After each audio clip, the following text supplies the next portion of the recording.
Actually होता क्या है, देयर इज अ कंसेप्ट जो कि मैनेजमेंट में हमने हेनरी फेयल के जब हम प्रिंसिपल्स पढ़ रहे थे, तो उसमें एक कंसेप्ट था delegation of power and authority. तो एक्चुअली उसमें क्या होता है कि there are two elements, one is authority and other one is responsibility. तो say for example you have been given some responsibility कि भाई आपको एक प्रोजेक्ट बनाना है। Now it is not possible for you to do it alone and you have to pass it on to somebody else also in your team. तो what you do is कि जब आप अपनी रिस्पॉन्सिबिलिटी का कोई छोटा सा हिस्सा आप किसी को पास ऑन करते हो, तो in order to ensure that that person is able to do the work, you have also to pass on some authority. आप समझ रहे बात? अगर मान लीजिए कि आपको एक परचेसिंग की कोई रिस्पॉन्सिबिलिटी दी हुई है कि आपको 1 लाख रुपए की सामान खरीदने हैं। So what you do, you don't have the time enough to buy each and everything you alone. So what you do, you are asking your subordinate to do it for you. So what you're telling is you have to go and procure these items from the market. तो अगर मान लीजिए कि एक part मान लो 20,000 रुपए का items आपने उसको लाने के लिए बोला, तो you also have to delegate the authority कि भाई you take this 20,000 rupees and you are free to expend. ये जो 20,000 रुपए है ये आप फ्री है इस्तेमाल करने के लिए, खर्च करने के लिए, और आपको सही सामान सही component with the given dimensions और पैरामीटर्स आपको उसको खरीदना है। ठीक है, तो ये एक्चुअल जिम्मेदारी आपकी थी, लेकिन आपने अपने उसको टीम मेंबर को पास ऑन करिए। तो now it may happen that your team member, there are two possibilities, either he is doing it okay perfect, he is going and getting the same item which you require for your bigger project, or it may also happen that he made some mistake. Whether he is all good, उसमें आपको जो देखना होगा, responsibility remains yours because from the top owner the responsibility was given to you और आपने उसको pass on किया था। तो पास ऑन में क्या होता है कि जो पावर जो है वो तो आप डेलीगेट कर सकते हो, बट यू कैनॉट डेलीगेट की रिस्पॉन्सिबिलिटी। आप इस फर्क को समझिए, अथॉरिटी और पावर क्या होते हैं? अथॉरिटी और पावर ये होता है एबिलिटी टू वाटर समबडी और ability to make use of some resource, that is your power और authority, and responsibility is the overall completion of the project. Now you can transmit and you can delegate your power. जो power आपके पास है वो आप अपने subordinate को दे सकते हो, लेकिन जिम्मेदारी आप उसको दे ही नहीं सकते हो। ये एक मैनेजरियल कंसेप्ट है। तो जिम्मेदारी आपकी ही बनी रही, and once it is your responsibility you have to accept the blame for not completing the project if at all it happens because of the mistake of your subordinate. ठीक है, तो ये पॉइंट मैंने आपको उस समय भी बताया था कि जो डेलीगेशन ऑफ अथॉरिटी तो हो सकती है, बट डेलीगेशन ऑफ रिस्पॉन्सिबिलिटी नहीं हो सकती है। You continue to be responsible for the whole project and therefore you have to accept the blame. लेकिन अगर कहीं पे क्रेडिट ड्यू है तो you must extend the credit to your team members, because again without team members you cannot do the work. और compassionate की बात मैंने आपसे कही थी कि you have to be compassionate about the team members, और जब भी आप उनकी रिव्यू करें तो एक पॉजिटिव डायमेंशन आप लेके चलिए। ये एक अच्छे लीडर की निशानी होती है। Then you have to think great thoughts. ठीक है, small thinking is why companies go broke. कभी भी when you are having great thought, the many ideas will come in your mind to pursue that.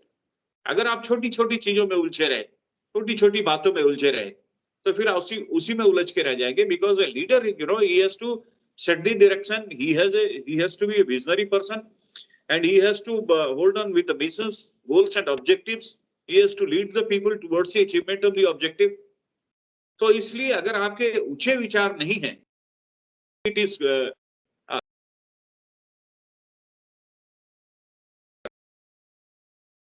को opportunity बदलने की बात मैंने आपको बताई थी। Numerous examples I gave to you. Turn every obstacle into a personal Triumph.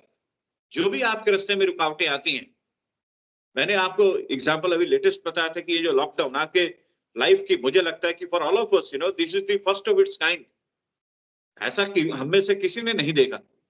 पिछले 30, 40, 50 या इवन 100 सालों में ऐसी बात नहीं हुई थी। 100 years back there was a pandemic, but even then because the population was very low और एक्टिविटीज भी उतने नहीं होती थी, तो इम्पैक्ट जो है ना, इम्पैक्ट इज ह्यूज। इस बार जो हुआ है लॉकडाउन, या ये जो पैंडेमिक हुआ है, तो ये भी एक क्या है, एक बहुत बड़ा डिजास्टर है। लेकिन if you want you can make use of it. आप जहां भी हैं, जो भी हैं, सपोज अगर आप एक स्टूडेंट हैं, so you have been prevented from attending the class, make full use of it। आप इसको एक ब्लेसिंग मानिए कि आपको घर में इतना भरपूर समय मिल पा रहा है कि जो आप नहीं कर पाते थे, जो स्टडी करने का आपको समय नहीं मिलता है, now you can give time to all your whims and fancies in the good direction। तो हर डिजास्टर को अगर आप अपॉर्चुनिटी में परिवर्तन करने की क्षमता रखते हैं, then you are the good leader. And you have to determine the real goals. Realistic बनिए। आप कभी हवा हवाई की बात नहीं होती है। मैंने आपको कल भी आपको एग्जांपल बताए थे। तो be realistic, because you know your potential, you know your weaknesses, strength, opportunity, threat, everything. स्वॉट एनालिसिस। मैं आपसे क्वेश्चन पूछता हूं, how many of you have done स्वॉट एनालिसिस? कल मैंने शायद आपसे बात करी थी स्वॉट की, स्ट्रेंथ एंड वीकनेस की मैंने बात करी थी आपसे, if I am not wrong. Did I tell you that you have to note down the strengths and weaknesses, don't have to disclose to anyone, but you have to list it out for your own sake? Any response?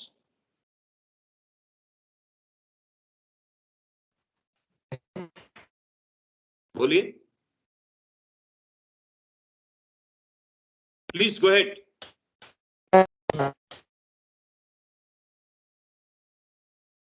पता नहीं, आवाज भी नहीं आ रही। ठीक है, in case you have not done, please do it. स्वॉट analysis आप जरूर करिए। मैं आपको बता देता हूँ, hopefully you are already knowing it. तो स्वॉट एनालिसिस जो होती है, this involves identifying your strength, your weakness, your opportunity and your threats, potential threats। So what do you do with all of this? Strength, once you identify, you can make full use of them so that you emerge out victorious। जो भी आपकी मजबूती है ना, जो आपके अच्छे points हैं, उसको आप फुल यूज करिए और उसका आप बेनिफिट लीजिए in whatever you are doing. Weakness identify करोगे तो क्या होगा? First of all let me tell you, there is nothing called weakness as far as I tell you. यहाँ पे स्वॉट एनालिसिस कही गई है बात, लेकिन ये वीकनेस जो है ना, वो लिमिटेड पर्सपेक्टिव में। In my definition, weakness is only something which you don't have any control। Say for example, somebody has lost his leg, ये उसकी weakness हो सकती है। But if you say that I'm not able to continuously read for or study for long hours, this is not your weakness। Why? Why? Because if you want, you can work it on and you can improve upon that। Correct? This thing can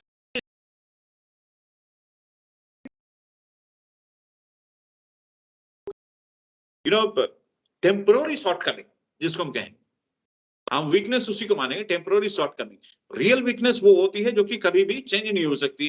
if somebody is lost his leg or he is not having some body like hand and all eyes, उसमें कुछ deficiency है जिसका आप कुछ नहीं कर सकते हो। But otherwise all weaknesses can be improved। Then opportunity for you, given your potential, given your education, given your experience, given your thought process, given your goals and objective, what is the opportunity for you? ये आप identify करेंगे तो आप उस जगह पे अपने आप को प्रेजेंट कर पाएंगे in the right time to get full use of it.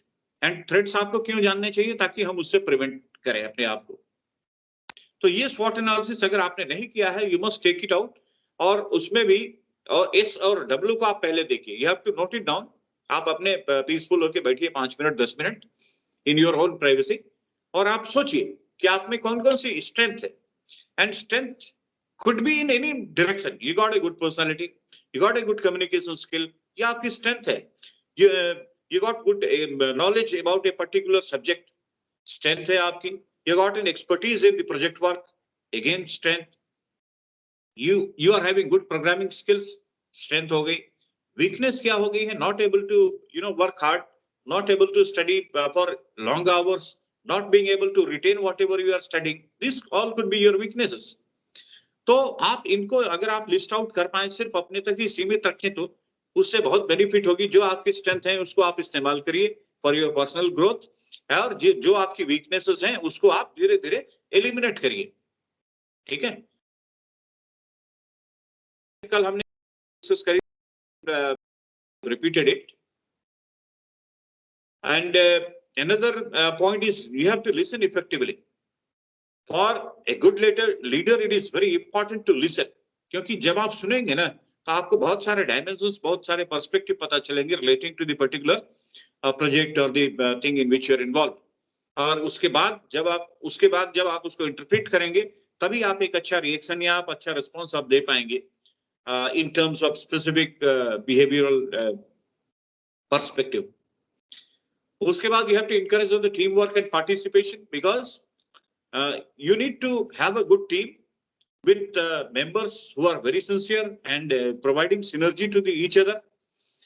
तो ये आपको देखना होगा कि टीम वर्क जो है वो encourage हो रही है. You have to empower the team members. So when I say empower, you don't have to keep control of each and every activity that these people are doing. What you have to do, you have to make some decentralization. Decentralization means whatever power you are having, वो आपको थोड़ा सा उनको transmit करना होगा, आपको delegate करना होगा, so that every now and then you are not disturbed. Communicate effectively, that I already correlated with the blood circulation in the human body. अगर blood circulation ठीक नहीं है, तो definitely the human body will go sick, and if it is not there, the human body is no more. Similarly, if the communication is not effective in an organization, the organization will feel sick. And when I say the organization falling sick, it definitely means it is incurring heavy losses. Okay. और अगर communication faulty है, तब भी उसमें गड़बड़ होगी. वो जो आपके प्रोजेक्ट हैं वो सही समय पे नहीं हो पाएंगे, ऑब्जेक्ट्स पूरे नहीं हो पाएंगे, बहुत सारी आपको दिक्कतें आएंगी. तो emphasize long term productivity, don't be short sighted. है ना, कि चलो आज का काम हो गया, कल की कल हम देखेंगे, ऐसा नहीं करना है. You have to think of in the long term, and now long term definition for each and every company, it may be different, but anyway in common perception, anything more than 6 months or 1 year, we call it long term. So how far you can go, 2 years, 3 years, 5 years, 10 years down the line, that is up to you depending on the role of the company. ये आपको देखना है, but always think of the long term perspective. Make sound and timely decisions. Treat each person as an individual. हर व्यक्ति को आप सम्मान दीजिए, ठीक है, because everybody has got a self respect, so you have to treat with the due respect, and you also have to know yourself and your own team. So when I say you have to know yourself, तो इसमें वो जो SWOT analysis की मैंने बात करी थी, if you are knowing your strength, your weaknesses, your opportunity, everything relating to you, then you know yourself. And similarly you should also know your team members. Her team member की कुछ अच्छाइयां होती हैं, कुछ बुराइयां होती हैं, and every team will have those many people. तो आपको ये जानना होगा कि हम किसको कहां पे फिट करें. I am giving an example. Cricket में जब क्रिकेट का कैप्टन होता है, तो दे नो कि कौन ऑलराउंडर है, कौन पेस बॉलर है, कौन बीच में आकर के स्ट्रोक्स मार सकता है, हिट कर सकता है, और जब जैसी जरूरत होती है वो वहां पे चेंजेस करते हैं, ठीक है. Because but otherwise if you don't know your team members, it becomes very difficult for you to make decision as to which person is to be put where. And protect your team members from all the external impact. जिस तरह भी हो, जब भी कोई team member के पास कोई दिक्कत हो, you must be able to convince them that yes, you are there with them, or you have got full support for them. और विजन, करेज और कमिटमेंट की बात हम पहले भी कर चुके हैं. विजन के बारे में मैंने आपको काफी बात बताई है. And from where the courage comes? Courage comes from the self confidence. From where the self confidence comes? It comes with the ability, your potential. जो आपकी क्षमताएं है ना, उससे आपको कॉन्फिडेंस आता है, कॉन्फिडेंस से आपको करेज होगा, और करेज जब आपके पास होगा, you'll be able to make correct decisions. It may be sometimes risky, but you have to make them. And once you make a decision, you have to be committed to that no matter what comes, I will complete my task. So these all factors are very closely correlated. अब आइए हम बात करते हैं holistic communication की. आपको मतलब as a leader अगर आपको डेवलप होना है, तो you have to think of the image. आपकी इमेज जो है वो कैसी बन रही है. I give you an example और नॉट. ये जो अपने पीएम है मोदी साहब, इनकी इमेज कितनी डेवलप हुई है. No matter, he is also working hard for the countries development. At the same time he is very particular about his own image, and he is from सिम्बलेंस.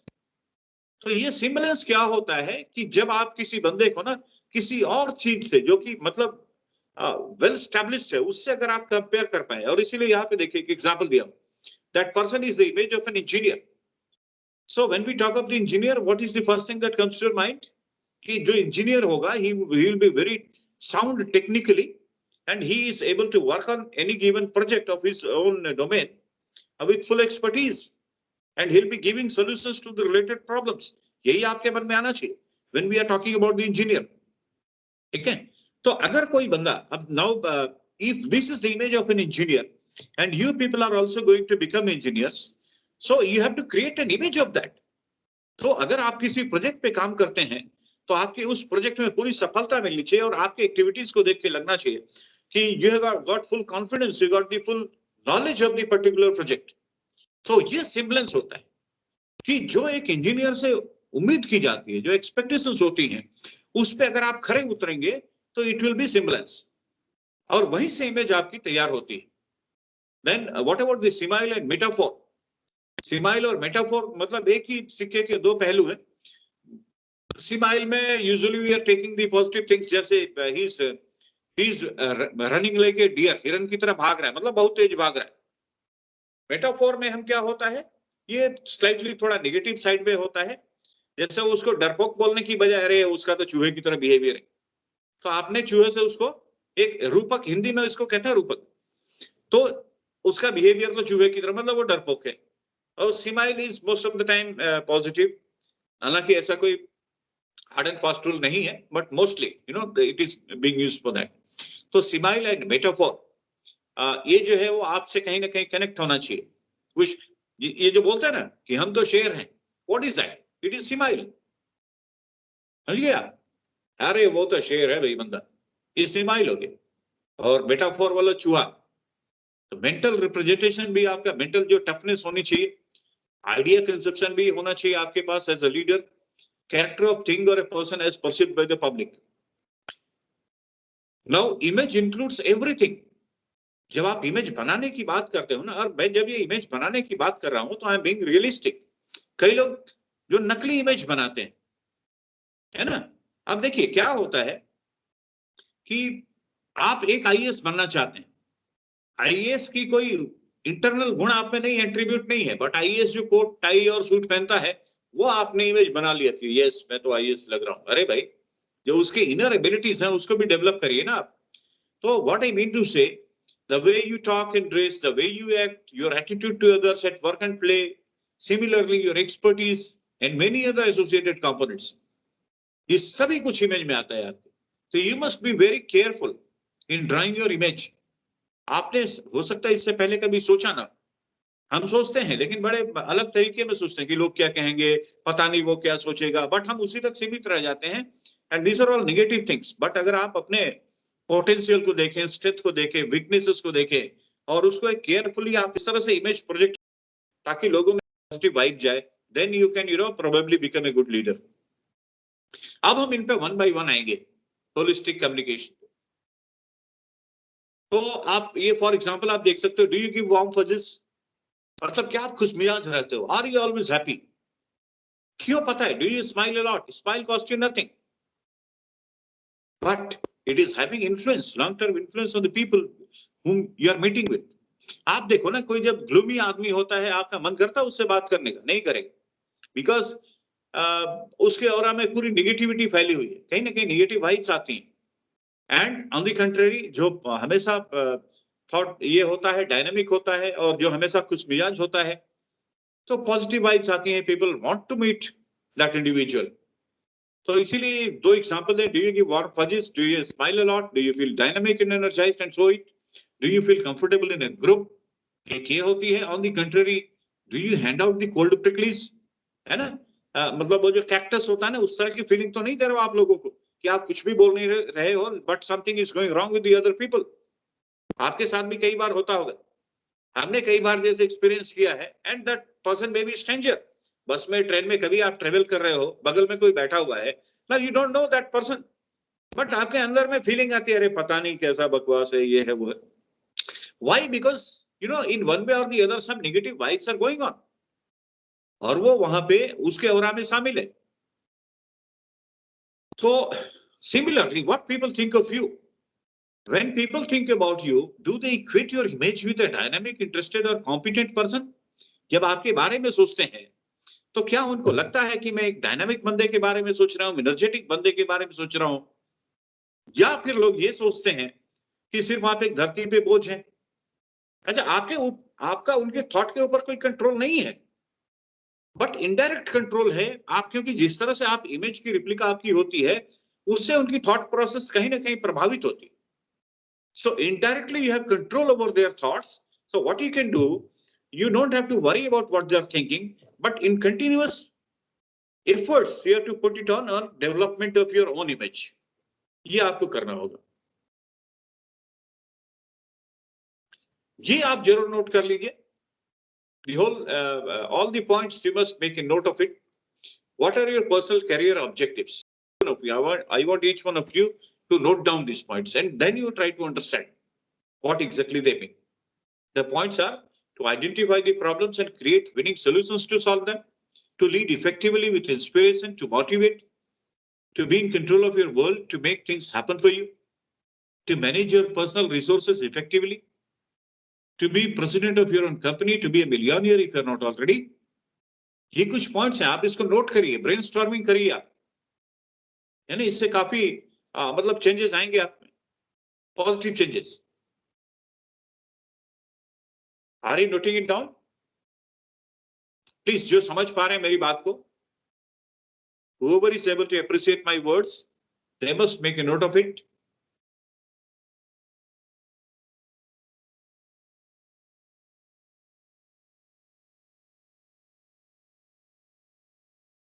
ठीक है. Now if you want you can ask me any explanation on any of the point.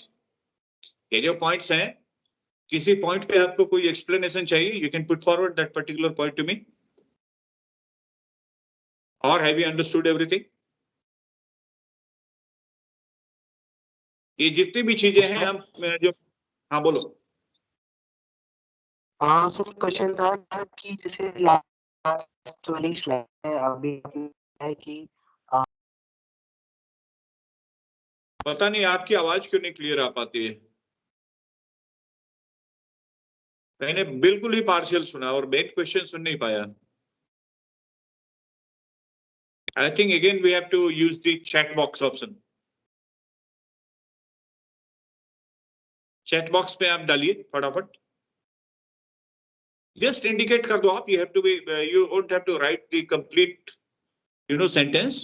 आप just chat box में ये डाल दीजिए कि what is the main point pertinent issue.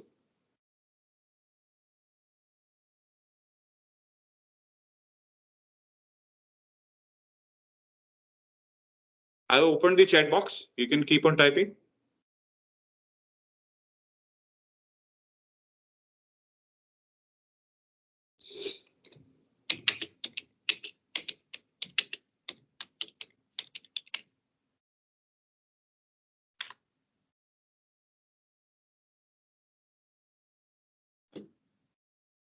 ठीक है, आप लिख रहे हैं question?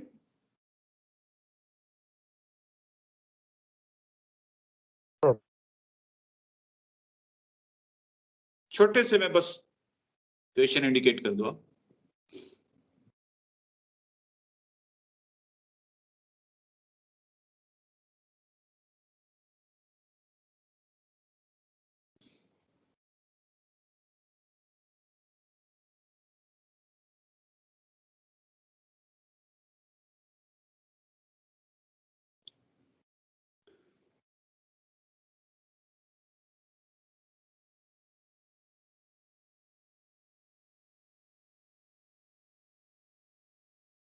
Taking so much of time.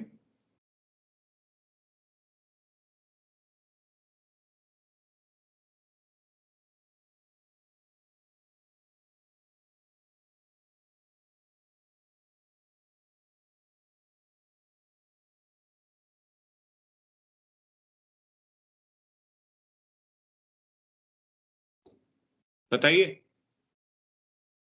2 हिस्सों में लिख दो.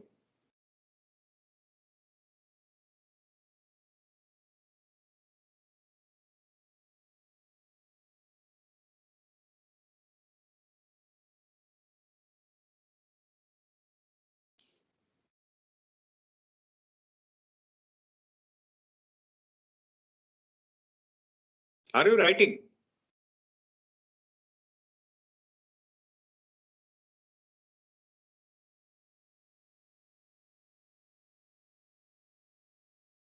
There might be network device, तो मैं क्वेश्चन राइट भी नहीं कर पा रहा हूँ एंड मैं ऐसे भी नहीं बता पा रहा हूँ। अच्छा, चलो कट कट के आवाज आ रही है, try to speak again.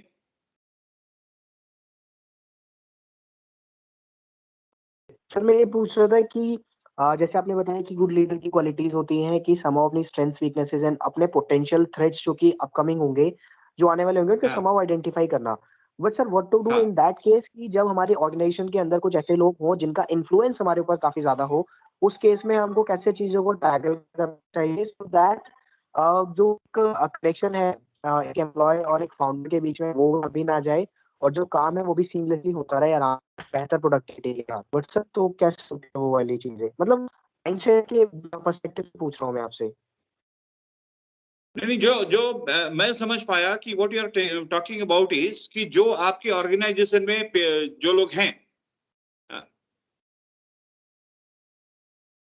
Ji sir जी। अभी ये जो आपने लिखा नोट, ये मेरे पास आ गया क्वेश्चन में, ठीक है, तो वैसे ही क्वेश्चन भी आ जाएगा। बट जो मैं समझ पाया है, आप ये बोलना चाहते हो कि स्ट्रेंथ वीकनेस अपॉर्चुनिटी थ्रेट तो ठीक है, हम आइडेंटिफाई करेंगे, हाँ, बट ये ऑर्गेनाइजेशन में आप इन्फ्लुएंस भी होते हो लोगों से। मैं आपको एक बात बता दूं कि जब ऑर्गेनाइजेशन में आप वर्क करते हो बिल्कुल। तो you are in a position in the hierarchy. एक जो हियरार्किकल सेटअप होता है सुपीरियर टू सबऑर्डिनेट रिलेशनशिप में, तो वो उसमें आप एक पोजीशन होल्डर होते हो। उस पोजीशन होल्डर होने के नाते जो आपका सुपीरियर है, that happens to be your guiding person. तो वो जो आपको टारगेट देगा, जो ऑब्जेक्टिव होगा, उसी के दायरे में आपको काम करना है। But what ever is your domain of making decision, कोई जरूरी नहीं कि आप बिल्कुल ओनर के लेवल पे बहुत बड़े बड़े डिसीजन आपको लेने हो। It may be a big thing और it may be a small thing, but no matter whatever is within your purview, जो आपकी लिमिट में है, उसमें आप डेफिनेटली अपना बेस्ट दे सकते हो। इन्फ्लुएंस, मैंने आपको पहले भी बोला था कि the forces will always be there. मैंने आपको क्या कहा, जैसे आप ट्रैफिक में चल रहे हो, अगर मान लो यहां से आप नोएडा जा रहे हो, रास्ते में कोई बस नहीं होती, कोई टेम्पो नहीं होती, कोई रेड लाइट नहीं होती, तब तो आप 10 मिनट में पहुंच जाए। So all the four, spite of own strength, your own weakness and opportunity, you have to find out. वो ये जो आप इन्फ्लुएंस बोल रहे हो ना, that is coming under the threat. ये स्वॉट एनालिसिस का ही हिस्सा है। जो आप इन्फ्लुएंस बोल रहे हो, उसकी वजह से आपको हर्डल्स होंगे, वो थ्रेट्स में ही आती है। तो जब आपको थ्रेट्स भी आइडेंटिफाई हो जाएंगे, जब आपको अपॉर्चुनिटी भी आइडेंटिफाई हो जाएगी, तब आप एक सही तरीका आप निकाल पाओगे कि आप कैसे उसको काटते हुए चलें। That influence will be there, ठीक है। तो अब आप में कितना पोटेंशियल है कि आप उस इन्फ्लुएंस से बच पाए, अगर वो नेगेटिव है। लेकिन अगर वो पॉजिटिव है, तब तो बहुत ही अच्छी बात है। Now, what I mean to say, a leader cannot have any escape route. ये जो क्वेश्चन आपने पूछा, ये भी एक escape route है कि हम क्या करें। आपको करना होगा। अगर आपको सब कुछ सहूलियत हो, सब कुछ बिल्कुल वैसे ही हो रहा हो जो आप चाहते हैं, तो फिर चैलेंज कहाँ हुआ। और एक लीडर तो वही होता है जो सब चैलेंजेस के बाद उस काम को कर लेता है। That is what is your potential. So I don't think this is going to create something big problem for you. That point has already been considered under the point threat. आप सोचो ना, जितने भी लीडर्स हुए, great leaders हुए, महात्मा गांधी जब ये freedom fight कर रहे थे, क्या साधन थे उनके पास। बहुत से लोग विरोध भी करते हैं, पर्सनली मैं भी उनकी बहुत सारी बातों को गलत मानता हूं, बट अगर हम एज ए लीडर उनकी बात करें तो व्हाट, इसमें मैं आपको बताता हूं ना, इसमें बात क्या है। ये जो हमने आपको बताया कि हर नेगेटिव को पॉजिटिविटी में बदलें, Mahatma Gandhi exactly did the same thing. उन्होंने ये कंसेप्ट क्यों बोला कि जब आपको एक थप्पड़ पड़े तो दूसरा गाल भी आगे कर दो। वो इसलिए बोला क्योंकि उनमें थप्पड़ मारने की ताकत ही नहीं थी।